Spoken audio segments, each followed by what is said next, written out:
আসসালামু আলাইকুম। এখন শুনবেন সংবাদ শিরোনাম। পোষ্য কোটা বাতিলের আন্দোলনে শিক্ষকদের উপর হামলার প্রতিবাদে কাল পূর্ণাঙ্গ কর্মবিরতি শিক্ষক কর্মকর্তাদের। চলছে শিক্ষার্থীদের অনশন বিক্ষোভ, 5 ঘণ্টা ধরে অবরুদ্ধ প্রভিসি। অদৃশ্য শক্তি ধীরে ধীরে দৃশ্যমান হচ্ছে, কিশোরগঞ্জের সম্মেলনে বললেন তারেক রহমান। বিএনপি উড়ে এসে জুড়ে বসেনি, মন্তব্য ফখরুলের। হেফাজতের 4 নেতার স্মরণ সভায় ইসলামের পক্ষে ঐক্যবদ্ধ থাকার আহ্বান নেতাদের। আলোচনার টেবিলের সব সমস্যার সমাধান চায় বিএনপি, বললেন সালাউদ্দিন। আসসালামু আলাইকুম। এতক্ষণ দেখছিলেন সংবাদ শিরোনাম, এখন দেখবেন বিস্তারিত। পোষ্য কোটা বাতিলের আন্দোলনে উপাচার্য ও শিক্ষকদের লাঞ্ছিত করার অভিযোগ তুলে আগামীকাল পূর্ণ দিবস কর্মবিরতির ঘোষণা দিয়েছেন রাজশাহী বিশ্ববিদ্যালয়ের শিক্ষক কর্মকর্তা ও কর্মচারীরা।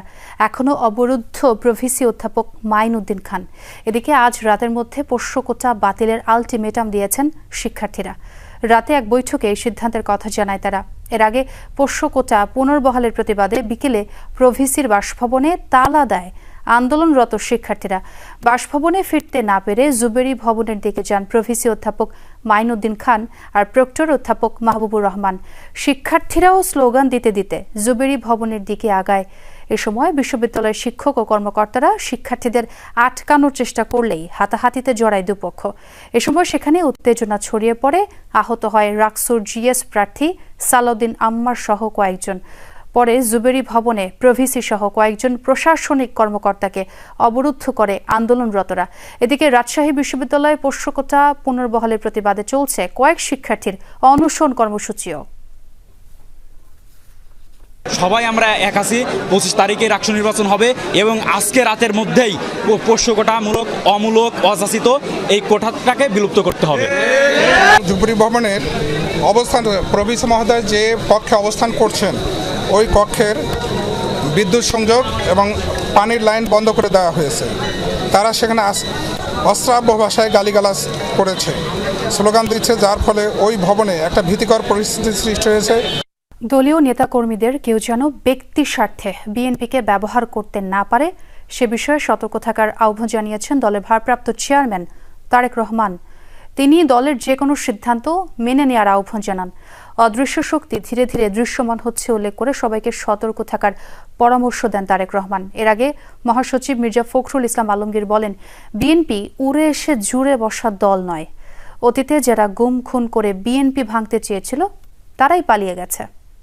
9 বছর পর যেন প্রাণ ফিরেছে কিশোরগঞ্জ জেলা বিএনপিতে। বর্ণিল আয়োজনে বৃষ্টির বাগড়া, তবুও তৃণমূলের তুমুল আগ্রহের কাছে সব ছিল ম্লান। জাতীয় সঙ্গীত পরিবেশনের মাধ্যমে কাউন্সিল উদ্বোধন করেন বিএনপি মহাসচিব মির্জা ফখরুল ইসলাম আলমগীর। জেলার পুরাতন স্টেডিয়ামে 13টি উপজেলা ও 8টি পৌরসভার 21টি ইউনিটের 2090 জন কাউন্সিলর যোগ দেন অনুষ্ঠানে। কাউন্সিলে সভাপতি পদে 2 জন, সাধারণ সম্পাদক পদে 4 জন প্রতিদ্বন্দ্বিতা করেন। এ সময় বিএনপিকে নিয়ে জামায়াত ও এনসিপি নেতাদের সমালোচনায় ক্ষোভ প্রকাশ করেন মির্জা ফখরুল। বলেন, বিএনপি বিরুদ্ধে ষড়যন্ত্রকারীরাই নিশ্চিহ্ন হয়ে যাবে। আজকে অনেক ষড়যন্ত্র চলছে, মিথ্যা অপবাদ দেওয়া হচ্ছে, অপপ্রচার করা হচ্ছে বিএনপির বিরুদ্ধে। বিএনপি 47 বছর যা কিছু ভালো তা সব কিছু দিয়েছে এই বিএনপি বাংলাদেশ। প্রথম পর্বের সমাপনী বক্তব্য দিতে লন্ডন থেকে ভার্চুয়ালি যোগ দেন বিএনপির ভারপ্রাপ্ত চেয়ারম্যান তারেক রহমান। নেতাকর্মীদের ব্যক্তিগত পছন্দের ঊর্ধ্বে উঠে ধানের শীষের সমর্থক হওয়ার পরামর্শ দেন তিনি। ধানের শীষের পক্ষ থেকে যখন একটি সিদ্ধান্ত হয়ে যাবে, প্রিয় সহকর্মীবৃন্দ, আমাদের প্রত্যেকটি মানুষের দায়িত্ব হচ্ছে, যারা আমরা দেশনেত্রী খালেদা জিয়া, যারা আমরা শহীদ রাষ্ট্রপতি জিয়াউর রহমানের রাজনৈতিক আদর্শে বিশ্বাস করি, আমাদের প্রত্যেকের দায়িত্ব হবে সেই সিদ্ধান্তকে যে কোনো মূল্যে বাস্তবায়ন করা। তারেক রহমান বলেন, স্বৈরাচার পালালেও অদৃশ্য শক্তি মাথা চাড়া দিয়ে উঠছে। ঐক্যবদ্ধ থাকলে ফেব্রুয়ারিতে জনরায় বিএনপির পক্ষে আসবে। যে স্বৈরাচার তো বিদায় হয়ে গিয়েছে, পালিয়ে গিয়েছে, কিন্তু অদৃশ্য শক্তি কিন্তু ধীরে ধীরে মাথা চাড়া দিয়ে উঠছে। আমরা যদি আগামী ফেব্রুয়ারি মাস পর্যন্ত প্রত্যেকটি নেতা কর্মী এরকম ইস্পাতের মতন ঐক্যবদ্ধ থাকতে পারি, তাহলে আজ যেমন একটি সফল সম্মেলন অনুষ্ঠিত হলো, ইনশাল্লাহ আমরা একটি সফল জনরায় আমাদের পক্ষে আনতে সক্ষম হব। প্রিয় সহকর্মীবৃন্দ, দল ধর্ম নির্বিশেষে সবাইকে ঐক্যবদ্ধ থাকার আহ্বান জানিয়েছেন বিএনপির স্থায়ী কমিটির সদস্য সালাউদ্দিন আহমদ। বলেছেন, সব সমস্যার সমাধান হবে আলোচনা টেবিলে। জাতীয় জাদুঘরে হেফাজতে ইসলামের সাবেক 4 নেতার স্মরণে আয়োজিত অনুষ্ঠানে তিনি এসব কথা বলেন। এ সময় ইসলামের পক্ষে সবাইকে ঐক্যবদ্ধ থাকতে আহ্বান জানান বিভিন্ন রাজনৈতিক দলের নেতারা। হেফাজতের সাবেক নেতাদের অবদানকে স্মরণ করেন তারা। হেফাজতে ইসলামের সাবেক 4 নেতার স্মরণে জাতীয় কনফারেন্স। জাতীয় জাদুঘর মিলনায়তনে শাইখুল হাদিস পরিষদ আয়োজিত কনফারেন্সে অংশ নেয় বিভিন্ন ইসলামী দল ও বিএনপি এনসিপি সহ কয়েকটি রাজনৈতিক দলের প্রতিনিধি। কনফারেন্সে হেফাজতে ইসলামের নেতারা তাদের সাবেক নেতাদের স্মৃতিচারণ করেন, জানান ইসলামের পক্ষে জারি থাকবে তাদের লড়াই। আজকে যারা আমাদেরকে বলেন মসজিদ থেকে ঘাট ধরে বের করে দিবেন, আপনাদের লোকজনের ফাঁসির দাবিতে শাহবাগ কায়েম হয়েছিল, মোকাবেলা আপনারা করতে পারেন নাই, আমরাই তার মোকাবেলা করেছি। যে কেহ ইসলামের বিরুদ্ধে যাবে তাদের বিরুদ্ধে উলামায়ে কেরামের জিহাদ চলবে ইনশাআল্লাহ। ওনারা আমাদের রাহাবর, ওনার আমার কাবেরের নকশাকদম ছিল।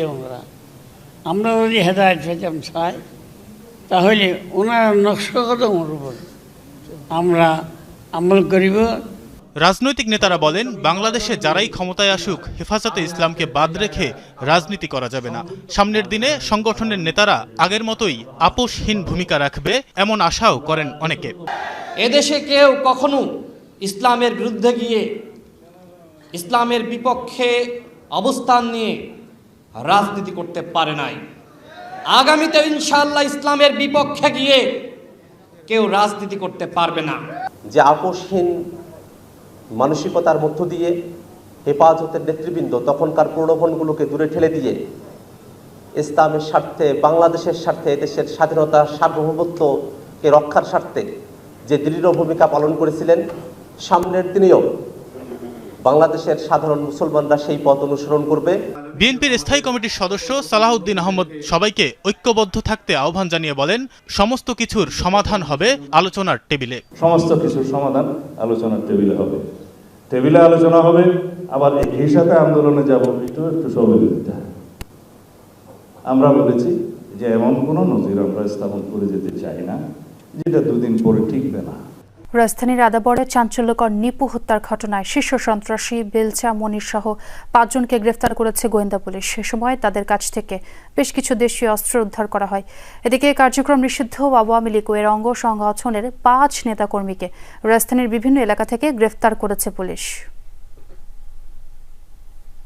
আধিপত্য বিস্তারকে কেন্দ্র করে গত 16 সেপ্টেম্বর আদাবর 10 নম্বরে রিপন নিপুকে নিজ বাসায় কুপিয়ে হত্যা করে বেলচা মনিরের নেতৃত্বাধীন সন্ত্রাসী গ্রুপ। নিহতের স্ত্রীর অভিযোগের ভিত্তিতে মামলা হলে ছায়া তদন্তে নামে ডিবি। সিসি ক্যামেরার ফুটেজ দেখে শনাক্ত করা হয় খুনিদের। শনিবার ভোরে গ্রেপ্তার করা হয় বেলচা মনির, ছোট রাকিব, সাহস, গুজা মনির ও আকাশ খাকে। উদ্ধার করা হয় 3টি সামুরাই, চাইনিজ কুড়াল ও চাকু। প্রাথমিক জিজ্ঞাসাবাদে হত্যার দায় স্বীকার করেছে গ্রেপ্তারকৃতরা। ডিবি জানায়, খুনের সঙ্গে জড়িত অন্যদের ধরতে অভিযান অব্যাহত আছে। ঘটনার আমরা প্রাথমিক জিজ্ঞাসাবাদে তারা স্বীকার করে যে তারা এলাকার আধিপত্য বিস্তার এবং মাদক ব্যবসাকে কেন্দ্র করে বেসিক্যালি তারা এই রিপনকে হত্যা করেছে। আমাদের কাছে স্বীকার করার পরে তারা আরেকটা জিনিস জানিয়েছে যে তারা বেসিক্যালি যে আমাদের এই আদাবরে বা এই মোহাম্মদপুরে যে কোনো ঘটনা ঘটিয়ে ফেলার পরেই তারা আমাদের পার্শ্ববর্তী যে ঢাকা এবং পার্শ্ববর্তী জেলাসমূহতে তাদের কিছু আশ্রয়স্থল আছে যেগুলো সেফ হাউস হিসেবে তারা ব্যবহার করে।